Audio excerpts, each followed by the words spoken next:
What is liatris spicata? Liatris spicata, also known as blazing star or gay feather, is a perennial plant native to North America. It's characterized by its tall spikes of purple or white flowers, which attract bees, butterflies, and other pollinators to the garden. I love how its striking blooms add vertical interest and a splash of color to my landscape. What do liatris spicata bulbs look like? Liatris spicata bulbs are slender and elongated, usually around 1 to 2 inches long, with a papery outer covering. They remind me of small shallots or garlic cloves with a pale brown color. Planting them always feels like I'm setting little secrets into the soil, waiting for them to unfurl into beautiful blooms. Liatris spicata versus cobalt. In my garden, liatris spicata stands out with its taller, more upright spikes compared to cobalt, which I found to be shorter and more compact, but equally charming with its intense purple color and sturdier foliage. Liatris spicata versus liatris pycnostachya. I've enjoyed liatris spicata for its dramatic, towering blooms, while liatris pycnostachya, with its denser flower spikes and more spreading habit, adds a unique, fuller look that I find perfect for filling out garden beds. Are liatris spicata perennials? Yes, liatris spicata are perennials, and I absolutely love that about them. It's like having old friends return to your garden every year, bringing back memories of previous seasons and adding a comforting consistency to the landscape. Watching them emerge from dormancy each spring feels like a small miracle. Do deer eat liatris spicata? Unfortunately, deer seem to have a taste for liatris spicata, which is a bit frustrating. I found myself locked in a battle of wits with these graceful but pesky creatures, trying various deterrents and protective measures to keep them from munching on my beloved plants. It's a constant struggle, but one I'm determined to win. Does liatris spicata spread? Liatris spicata has a tendency to spread, but I've found that it's not overly aggressive like some other plants.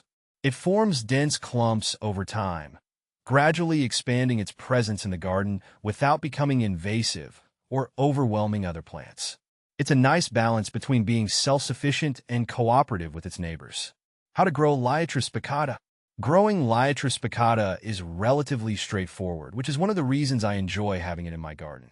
It prefers full sun and well-drained soil, so I always make sure to choose a sunny spot with good drainage when planting it. Regular watering during dry spells helps keep it happy and thriving. Is liatris spicata invasive? I haven't personally experienced liatris spicata being invasive in my garden, but I've heard stories from other gardeners who have struggled to keep it contained. It seems to depend on the specific conditions and location, so I keep a close eye on mine to make sure it doesn't get out of control.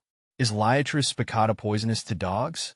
As far as I know, liatris spicata is not poisonous to dogs, which is a relief since I have a furry friend who loves to explore the garden with me.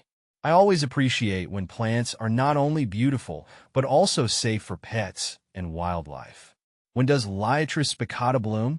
Liatris spicata typically blooms in mid to late summer, which makes it a valuable addition to the garden when many other plants are starting to fade. I always look forward to the burst of color it brings, signaling the height of the growing season and attracting pollinators in droves. When to plant liatris spicata? I usually plant liatris spicata in the spring, once the danger of frost has passed and the soil has warmed up. This gives the bulbs plenty of time to establish themselves before they start growing and blooming later in the season. How tall do liatris spicata grow?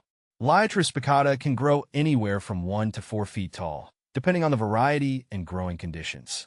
I've seen some towering specimens in gardens and meadows, reaching impressive heights and adding drama to the landscape. How to deadhead liatris spicata? Deadheading liatris spicata is a simple task that I usually do to encourage more blooms and keep the plant looking tidy. I wait until the flowers have faded and then snip off the spent blooms with scissors or pruning shears, being careful not to damage the rest of the plant. Can you eat liatris spicata? While liatris spicata is not typically consumed as a food, some parts of the plant have been used in traditional medicine by Native American tribes. However, I prefer to enjoy its beauty in the garden rather than experimenting with it as a culinary ingredient.